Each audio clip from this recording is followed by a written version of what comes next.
Next team plays their home games at a stadium called the Saddle Dome. So we are previewing Calgary Flames. And Calgary is an interesting team that they don't have too much home arena advantage because they win more games on the road than home. Any reason why do you think that that is possible? Because that has been the case with the Calgary year after year. Yeah, no idea. That's a very interesting fact. Maybe it's such a pressure in Calgary at their home games that they're not able to perform to their level. But it's interesting to see how it goes now, because now you do have to win home and away. So it's not enough if they they keep losing at their home stadium. But Calgary's been a bubbling under kind of team for a while now. They have had a lot of good players offensively, especially, but they haven't really performed to the level that we've been waiting. Something's always been clicking, either goalkeeping or defense, or then at some points they haven't been able to score goals. So now with all the Canadian teams in the same division, it will be fun to see how Calgary Flames will be playing, and will they take this sort of agitation role, or will they be more of a skill team? They also have a newcomer as a coach. Geoff Ward took over last season, so it will be interesting to see how they start to play this time around. 2 years back, they won their conference, the Western Conference, and the expectations were really high, but they lost to Colorado in the playoffs. Last season, they were not that impressive, and they finished 8th only in the West, making the playoffs. But they won Winnipeg Jets, which they will face also this season, but they lost then to Stars. So again, like a lot of expectations in Calgary, but not much to show for. The superstars especially failed quite a bit in the playoffs, so something that they need to do better. How about in our simulations? How have we been doing with the Flames? Even though the home field disadvantage is a well-known stat, simulations still think that they should start to perform better at home. So by betting Calgary, especially when they have some expected value or they are favorite at home, hasn't been very successful way of betting. But then on the road, there has been a bit better performance from the accuracy point of view. The only thing from the home games that it would make sense to bet based on this historical track record is totals that you would generate over 1,000 profit by betting total based on our simulations in Calgary games. But there are a few other things that are interesting in this historical stats review. For example, Calgary hasn't played a single back-to-back home game during the last 3 seasons. So that is something that when there's now this kind of mini playoff style series against many teams during the season, they need to start to work on and see that how the performance, especially at home in back-to-back games, is. But let's see how the Calgary will match up with, especially with these new Eastern Division colleagues like Ottawa, Toronto, and Montreal. Yeah, that'll be something to watch out for, because they haven't been playing together that much, and I would think that Flames system would suit those teams a lot better. I mean, as in advantage for Calgary, but as we don't really know how Calgary is going to play, it's something to keep an eye out. That back-to-back thing, I checked quickly. There was this season they're playing 3 or 4 back-to-back games home, so it's a new situation for them, which is really interesting and weird actually from the scheduling point of view, that they haven't done that before at all. The changes otherwise in Calgary have been quite small, so there is not really any massive changes. Of course, the new coach will start his first regular season, so that's again a big question mark and unknown for us. How do you think and how does it look like in your end about these Canadian teams? How have they been doing in the past seasons against the Ottawas and the Torontos? They have performed pretty even with these teams that they have played. More games like Vancouver or Edmonton, they have been winning 50, 55, 56% of those games.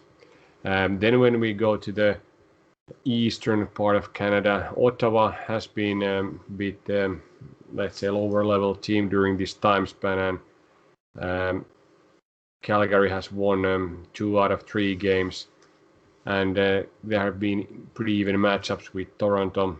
50-50 are the wins during the last 3 seasons. But Montreal is interesting fact. They have played 6 times during the last 3 seasons, and Calgary has won only 1 game out of those 6. So maybe it would be one team to look, especially when Montreal is visiting Calgary, and there's maybe the back-to-back game. I don't know if there is, but at least their home field disadvantage against Montreal has been pretty good because they haven't been able to win single game in the past.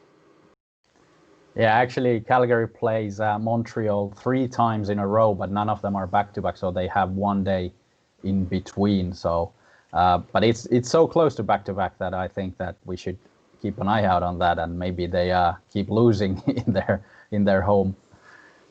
Yeah. But something that Calgary has now done better for this season, when the off season is over, they made their goalkeeping a lot better by acquiring Jacob Markstrom from Vancouver Canucks, one of their rivals, by the way, this season. So it'll be a fun matchup there. They changed Cam Talbot to Markstrom, so it's a massive upgrade, and Markstrom is one of the best keepers in the league for sure. David Ritic, the Czech goalkeeper, is still number 2, and he's adequate for that job for sure, especially in a short season. In the defense, Mark Giordano is 1 year older. His production is down a bit, but he's still a leader in that group of young defensemen. Rasmus Andersson, Noah Hanifin are ready to take a bigger role. Nikita Nesterov returned from KHL. He's providing a lot of defensive prowess, and of course, Chris Tanev, also arriving from Vancouver, is a defensive juggernaut there. So their defense is very well rounded. There is a lot of potential as well. The likes of Juuso Välimäki and Oliver Kylington, or however that's pronounced, because it might be a Swedish name. But yeah, so the defense shouldn't be a problem for the Flames. In the offense, they have the big guns: Johnny Gaudreau, Sean Monahan, Elias Lindholm, and Matthew Tkachuk, of course. So there is a lot of firepower there in the top 6. But then in the bottom, the secondary scoring might be a bit lacking. Milan Lucic played actually quite well, especially compared to the expectations, but he's not his former self by any means.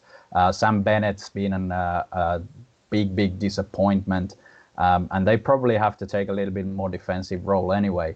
But it's something to take a look at and follow, is that if the big guns can't provide enough production, who will then take the role, or will Calgary be playing really low-scoring games, for example? But definitely the goaltending is an upgrade from last season, and I think the defense, despite DJ Brody leaving, is a bit stronger because the young guys have now chance to take a leap forward. How about our simulations? How have we been doing in the season-wise with the Flames?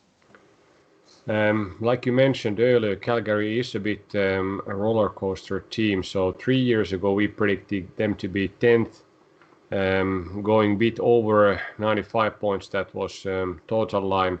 They were 11th, but they couldn't produce only 84 points. So that total line bet was incorrect. Then 2 years ago, we predicted them to be 4th and beating the Vegas line of 93.5 points by 6.5 points. So quite a bit big difference there between the Vegas line and our simulation, and like you said, they won the Western Conference 2 years ago, collected 107 points, so that was pretty accurate predictions for the season simulation or season future for our simulations. Then last year we predicted them to be third, going over 96.5.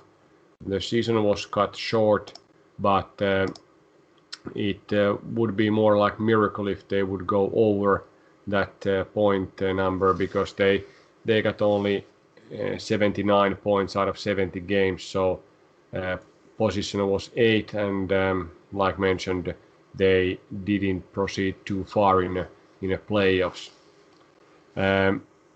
Any good bets now that bookmakers are offering for Calgary? Is it now again for roller coaster going up like every other season they have been? So is it a good time to bet at least division win or maybe even Stanley Cup?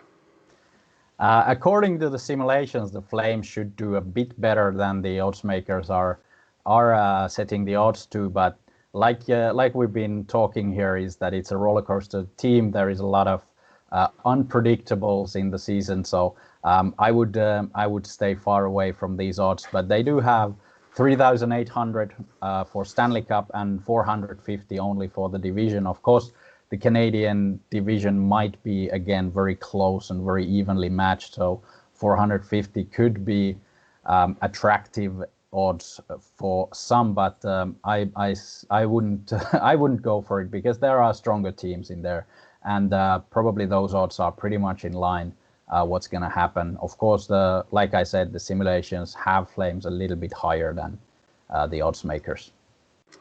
Let's see what kind of total points line we'll get, and see if there's any expected value to bet. Yeah, and let's see how the Flames are going to play this season, because we don't know. We'll see when they do. Yeah.